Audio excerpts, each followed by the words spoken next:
Hello friends, I am Dr. Yuvraj Kingar,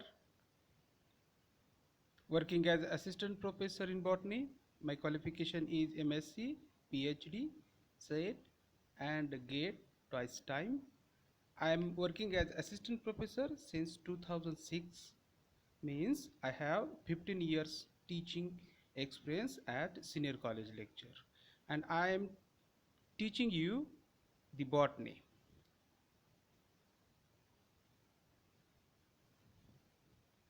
So these are my some videos you can watch on the YouTube.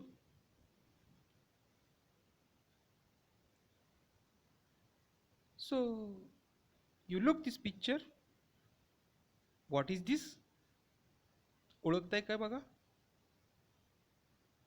ज्याच्यामुळे पूर्ण जगामध्ये lockdown झाला. आपण सर्वजण mask वापरायला लागलो.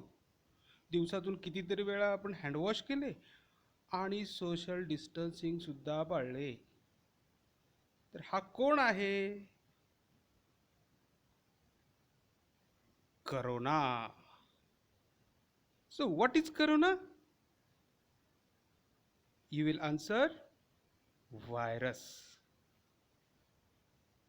So corona is RNA virus. It is covered with spike. आता हे जे स्पाइक्स जे आहेत त्या स्पाइकमुळं याला मुकुडासारखं स्ट्रक्चर येतंय, करोना येतोय, म्हणून याला आपण करोना म्हणतोय. आता हे जे स्पाइक्स आहेत हे स्पाइक्स ग्लायकोप्रोटीन पासून बनलेले आहेत. त्याचबरोबर इथं एम प्रोटीन पण प्रेझेंट आहे, ई प्रोटीन पण प्रेझेंट आहे, आणि हे जे स्पाइक आहेत हे स्पाइक एनवलप मध्ये एम्बेड झालेले आहेत. करोना हा RNA व्हायरस आहे. आता याच्याबरोबर अजून बरेचसे व्हायरस आपल्याला माहीत आहेत. HIV माहिती आहे आपल्याला, हेपॅटायटिस B माहीत आहे, इबोला व्हायरस माहिती आहे आपल्याला, त्याचबरोबर ॲडिनो व्हायरस माहिती आहे, इन्फ्लुएन्झा व्हायरस माहिती आहे, रेबीज व्हायरस आपल्याला माहिती आहे, कुत्रं चावल्यामुळं हा रेबीज होतो, तो रेबीज व्हायरस माहिती आहे आपल्याला, बॅक्टेरियोफॅजेस माहिती आहेत आपल्याला, पॅपिलोमा व्हायरस माहिती आहे, रोटा व्हायरस माहिती आहे, हर्पिस व्हायरस माहिती आहे आपल्याला, टोबॅको मोजॅक व्हायरस माहिती आहे, लिप कर्लिंग व्हायरस माहिती आहे. तर खूप व्हायरसेस आपल्याला माहीत आहेत. पण इन डिटेल व्हायरस म्हणजे काय, त्याची जनरल कॅरेक्टरिस्टिक्स काय आहेत, त्याचबरोबर त्याची टाइप्स किती, त्याची इकॉनॉमिक इम्पॉर्टन्स कोणकोणते आहेत, पॉझिटिव्ह इकॉनॉमिक इम्पॉर्टन्स आणि निगेटिव्ह इकॉनॉमिक इम्पॉर्टन्स. तर या सर्वांचा अभ्यास आपण या टॉपिकमध्ये करणार आहोत. So you all are welcome in my channel college botany online free learning, and you are studying viruses with Yuvraj.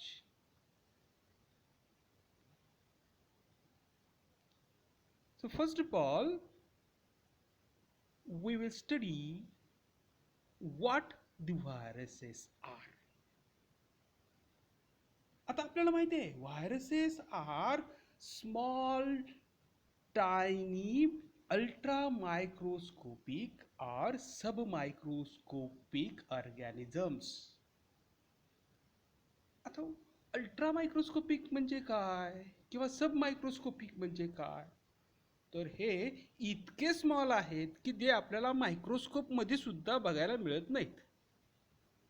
मग व्हायरस बघायचे असतील तर आपण काय करायला पाहिजे, व्हायरस बघायचे असतील तर आपल्याला इलेक्ट्रॉन मायक्रोस्कोप वापरावं लागेल, म्हणून त्याला आपण म्हणतोय अल्ट्रा मायक्रोस्कोपिक किंवा सब मायक्रोस्कोपिक ऑर्गॅनिझम. व्हायरसेसला आपण काय म्हणतोय, न्यूक्लिओप्रोटीन. म्हणजे व्हायरसेस हे न्यूक्लिक ऍसिड आणि प्रोटीन पासून तयार झालेले पार्टिकल्स आहेत. काही शास्त्रज्ञ म्हणतात की व्हायरसेस आर नॉन लिव्हिंग, काही म्हणतात व्हायरसेस आर लिव्हिंग. आता लिव्हिंग म्हणजे काय आपल्याला माहित आहे, ज्याच्यामध्ये जीव आहे त्याला आपण लिव्हिंग म्हणतो, ज्याच्यामध्ये जीव नाही त्याला आपण नॉन लिव्हिंग म्हणतो, बरोबर. मग व्हायरसेसला नॉन लिव्हिंग ही म्हणतात काही लोक, एक ऑब्जेक्ट सब्जेक्ट सारखं, आणि काही लोक लिव्हिंग म्हणतात. आता लिव्हिंग का म्हणतात तर व्हायरस कॅन मल्टिप्लाय, तो मल्टिप्लिकेशन करतो, एका व्हायरस पार्टिकलपासून खूप मोठ्या प्रमाणात व्हायरस पार्टिकल तयार होतात, म्हणून त्याला आपण काय म्हणतो, लिव्हिंग बिंग. दुसरं लिव्हिंग बिंगचं कॅरेक्टरिस्टिक फीचर काय आहे की त्याच्यामध्ये जेनेटिक मटेरियल आहे, म्हणजे सेलमध्ये जेनेटिक मटेरियल असतं, DNA असतो, RNA असतो, म्हणून त्याला आपण लिव्हिंग म्हणतो. आता नॉन लिव्हिंग का म्हणतो आपण व्हायरसला, तर व्हायरसेस कॅनॉट शो ग्रोथ, व्हायरसेसमध्ये ग्रोथ दिसत नाही. Virus cannot reproduce, virus reproduce होत नाही, व्हायरस मल्टिप्लाय होतो. Virus cannot respire, virus respiration करत नाही, व्हायरस रेस्पिरेशन करत नाही, आणि बाकी सजीवांच्या कॅरेक्टरिस्टिक फीचर्स व्हायरस दाखवत नाही, म्हणून व्हायरसेसला नॉन लिव्हिंग म्हणतात. म्हणून ते टर्म वापरले आहे, viruses are nucleoprotein particles which can reproduce only inside the other living host, मग तो ॲनिमल असेल किंवा प्लांट असेल. So majority of viruses are infectious agent, व्हायरसेसमुळे डिसीज होतात, म्हणून त्यांना म्हणतात infectious agents, and can infect all form of living organism. They can infect to the animal cell, plant cell, human cell, or all living beings. So study of viruses is called virology. This term is derived from Greek. Virus means poison. In Latin word, virus means poison, and Greek word logos means to study. So study of virus is the virology. A person who is specialized in virology is known as virologist. Very important thing, the viruses are obligate parasite. आता obligate parasite म्हणजे काय, पॅरासाइटचे दोन प्रकार, obligate parasite आणि facultative parasite. A parasite means the organism which depend on other living organism called as parasite. So obligate parasite means the parasite which live in or on other living organism for its multiplication. They cannot grow or multiply themselves their own. They require the host for multiplication. त्याला आपण म्हणतो obligate parasite. आणि facultative parasite म्हणजे काय, the organisms which depend on other dead organic material. आता फॅकल्टेटिव्ह पॅरासाइटला आपण सॅप्रोफाइट पण म्हणतो, म्हणजे फंजाय आहेत, काही फंजाय फॅकल्टेटिव्ह पॅरासाइट आहे, सॅप्रोफाइट आहे. पण viruses are obligate parasites.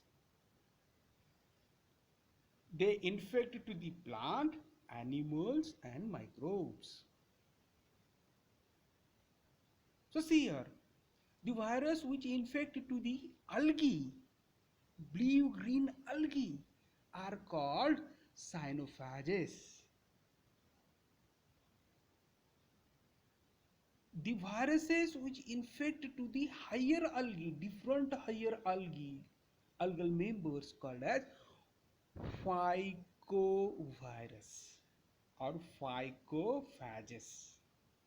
Virus which infect to the fungi called mycovirus or mycophages. Virus infect to the actinomycetes called actinophages, and virus infect to the bacteria called as a bacteriophages.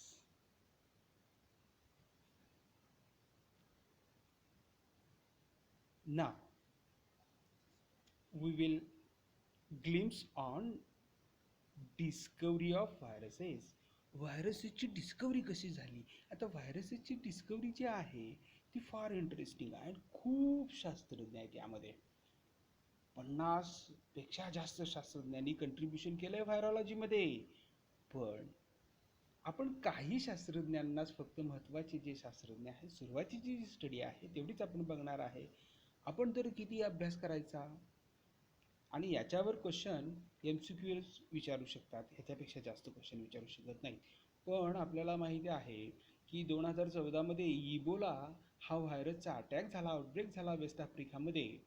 त्याचबरोबर 2009मध्ये swine flu आला आणि आता 2020मध्ये corona. Plant viruses पण आपल्याला माहीत आहेत. Tobacco mosaic virus आपल्याला माहीत आहे. बंची टॉप मोजॅक व्हायरस आपल्याला माहिती आहे.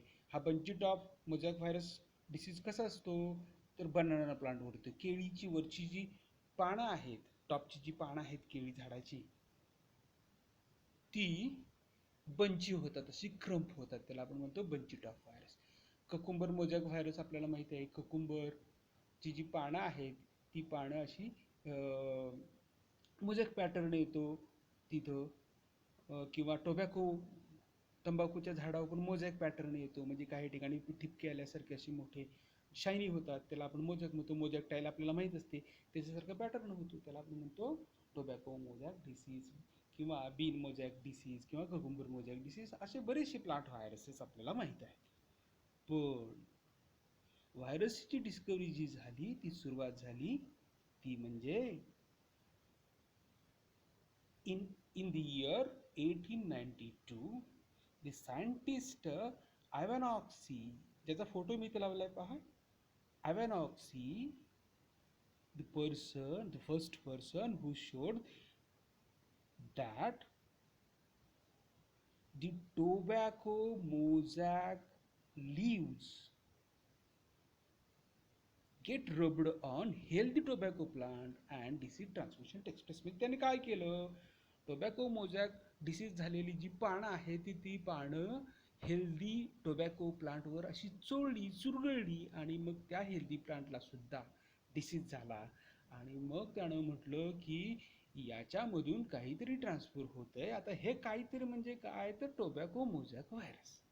आता हा जो टोबॅको मोजॅक व्हायरस जो आहे हा स्टॅनलीनी 1935मध्ये आयसोलेट केला आणि तो म्हटला की हा टोबॅको मोजॅक व्हायरस आहे. पुढे 1886मध्ये ॲडॉल्फ मेयर हा जर्मन सायंटिस्ट आहे, इथं फोटो आहे मी लावलेला आहे. तो केमिस्ट होता आणि ॲग्रिकल्चर रिसर्चर होता.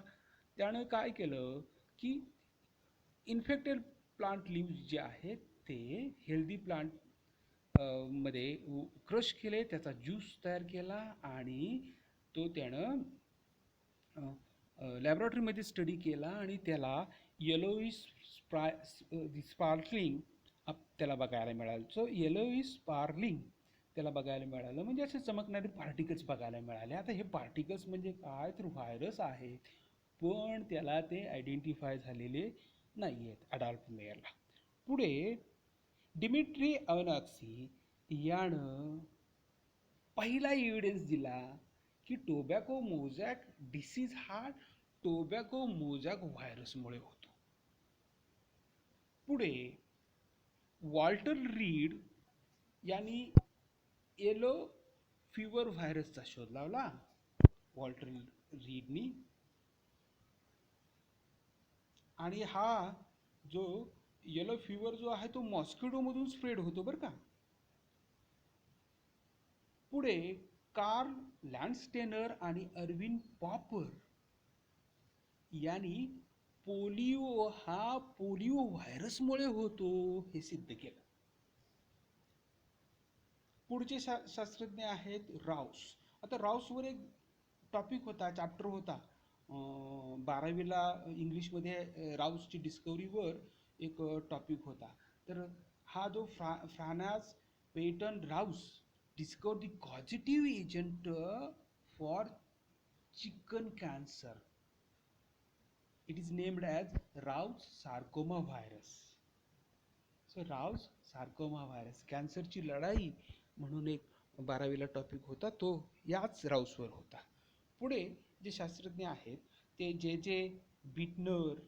आता हे जे जे बिटनर आहेत यांनी काय शोधून काढलं, तर त्यांनी मॅमेलियन RNA ट्यूमर व्हायरस आणि माऊस मॅमेलियन ट्यूमर व्हायरस, मी त्याचे शॉर्ट फॉर्म वापरलेले आहेत, MRTV अँड MMTV. तुम्ही नोट्समधून ते व्यवस्थित बघून घ्या. मुरे अँड चांग यांनी ह्युमन हर्पेस व्हायरसचा शोध लावला. आता बरीचशी पुढे नावं आहेत, NP रॉ आहे, त्याचबरोबर मुरे अँड चांग आहे. तर या शास्त्रज्ञांनी त्यांचं कंट्रीब्युशन तिथं दाखवलेलं आहे. तर आपण या टॉपिकमध्ये काय बघणार आहोत, तर व्हायरसेस म्हणजे काय आणि ते व्हायरसेस कसे ट्रान्समिट केले जातात, त्याचे जनरल कॅरेक्टरिस्टिक फीचर काय आहे, त्याचे टाईप काय आहे, त्याचे इकॉनॉमिक इम्पॉर्टन्स काय आहे, इन डिटेलमध्ये आपण या टॉपिकमध्ये बघणार आहोत. पण पहिलं जे लेक्चर आहे जे आत्ता मी सुरू केलेलं आहे, या लेक्चरमध्ये आपण डिस्कवरी आणि जनरल कॅरेक्टर्स बघणार आहे. So next point is general characteristics of viruses. आपण यापूर्वी काय बघितलं, आपण बघितलेलं आहे viruses are the obligate intracellular parasite capable of development only within a living cells. They can infect to the bacteria, algae, fungi, protozoan, plants, animals. The viruses can live extracellular or intracellular. The viruses are also called as viron. So viron or virus consisting capsid, envelope, genetic material and genetic material. तर तो हा जो part आहे तो part आपण परत स्ट्रक्चरमध्ये बघणार आहोत. But viruses showing several different characteristic features. जर परीक्षेला जर क्वेश्चन आला तर सुरुवातीला व्हायरसचं इंट्रोडक्शन लिहायचं आणि त्यानंतर मग त्याचे एक एक जनरल कॅरेक्टरिस्टिक्स लिहायच्या. आपण आता एक एक जनरल कॅरेक्टरिस्टिक फीचर्स बघणार आहोत. First characteristic feature is viruses are small sized organisms. तर स्मॉल साइज्ड ऑर्गॅनिझम्स म्हणजे काय, आपल्याला माहिती आहे की viruses are smaller than the bacteria, बरोबर. त्यानंतर आपण बघितलेलं आहे viruses are ultra microscopic. Viruses बघायला आपल्याला इलेक्ट्रॉन मायक्रोस्कोपची गरज असते. The range of size of viruses is from 10 to the 300 nanometer. Size किती आहे, 10 ते 300 nanometer. Largest virus is pox virus,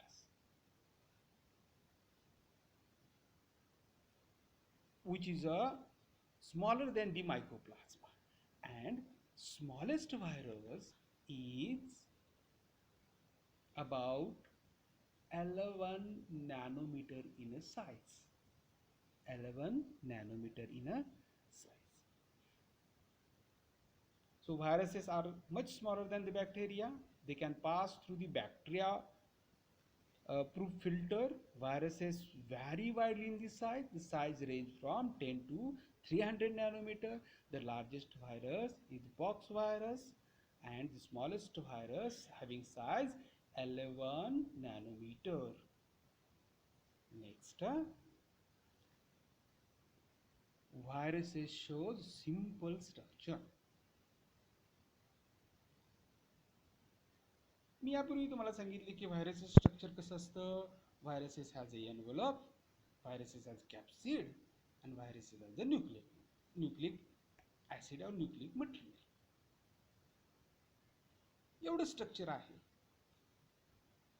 so viruses have very simple structure. Virus consisting nucleic acid either DNA और RNA, which is surrounded by the protein की ज्याला आपण capsid म्हणतो.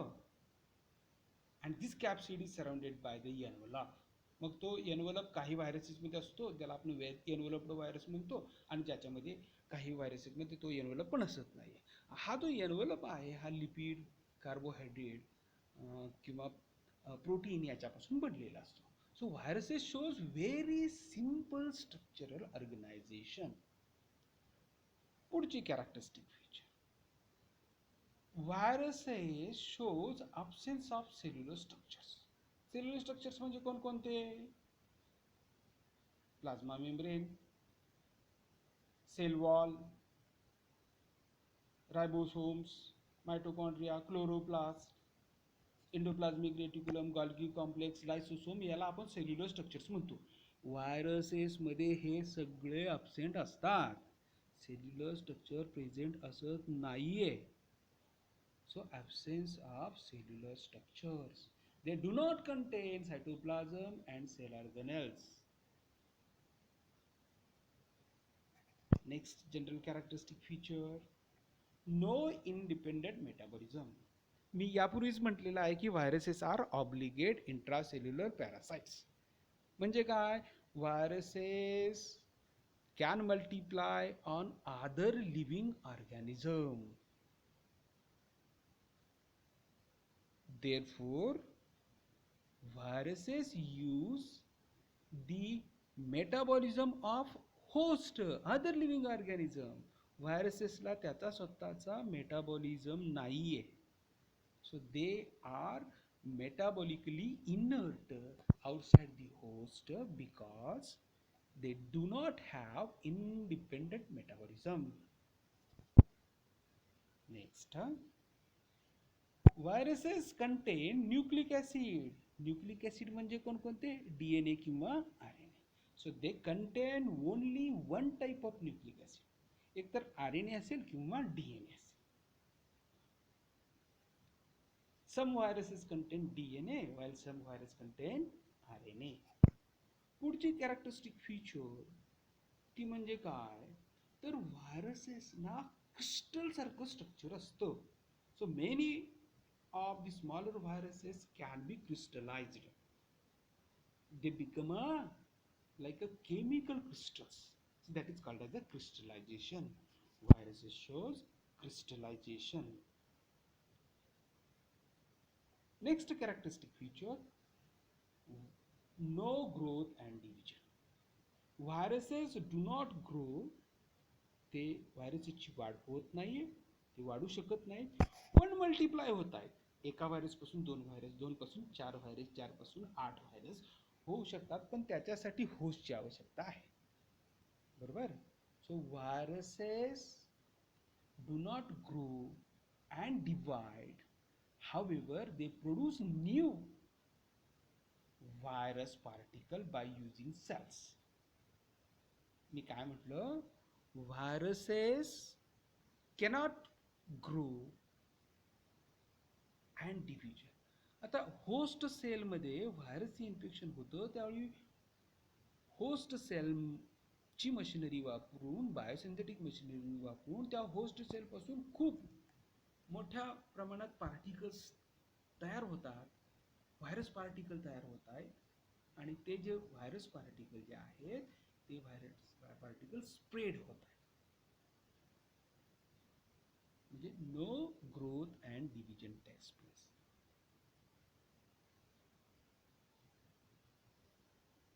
So viruses showing some typical characteristic feature of living organism. However, the other characteristic features are of a non-living. तर लिव्हिंगच्या characteristic feature कोणकोणते आहेत यापूर्वी आपण सांगितलेलं आहे. एक म्हणजे they contain the nucleic acid as a genetic material, and दुसरी म्हणजे they multiply in living cell using a host cells biosynthetic machinery. So this is all for today's lecture. Lecture झाल्यानंतर एक फॉर्म मी तुम्हाला देणार आहे, गुगल फॉर्म, तो भरायचा आहे, तुमची प्रेझेंटी नोंद करायची आहे.